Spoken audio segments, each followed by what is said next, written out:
the pleasure to present to you Dr. Martin Luther King, Jr.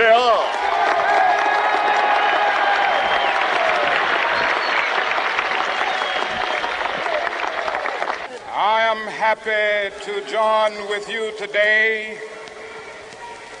in what will go down in history as the greatest demonstration for freedom in the history of our nation.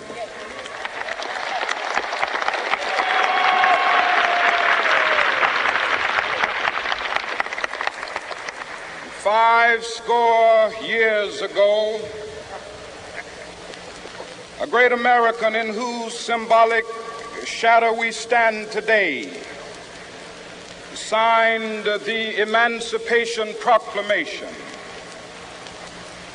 This momentous decree came as a great beacon light of hope to millions of Negro slaves who had been seared in the flames of withering injustice. It came as a joyous daybreak to end the long night of their captivity. But 100 years later, the Negro still is not free. 100 years later, the life of the Negro is still sadly crippled by the manacles of segregation and the chains of discrimination. 100 years later, the Negro lives on a lonely island of poverty.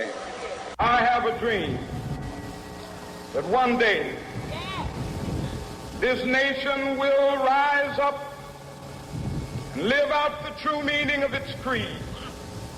We hold these truths to be self-evident, that all men are created equal.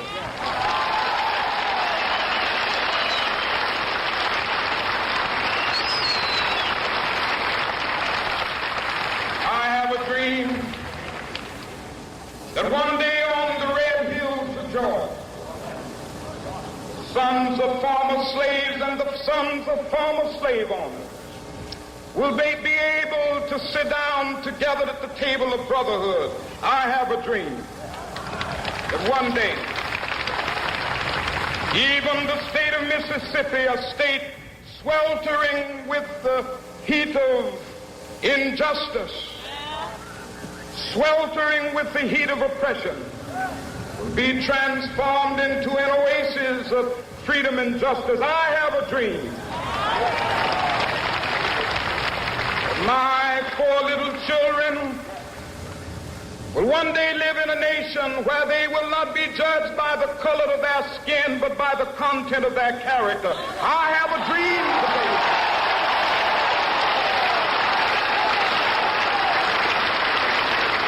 I have a dream that one day, down in Alabama with its vicious racists, with its governor having his lips dripping with the words of interposition and nullification. One day right there in Alabama, little black boys and black girls will be able to join hands with little white boys and white girls as sisters and brothers. I have a dream today.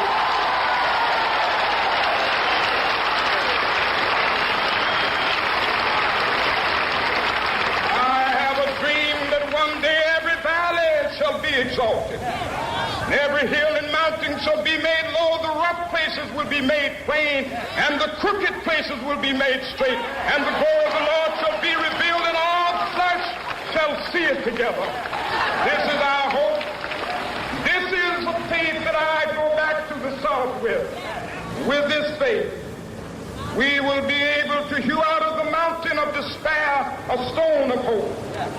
With this faith, we will be able to transform the jangling discords of our nation into a beautiful symphony of brotherhood. With this faith, we will be able to work together, to pray together, to struggle together, to go to jail together, to stand up for freedom together, knowing that we will be free one day.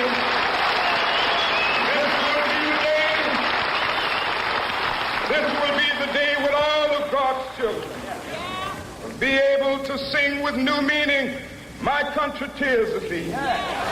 Sweet land of liberty, of thee I sing.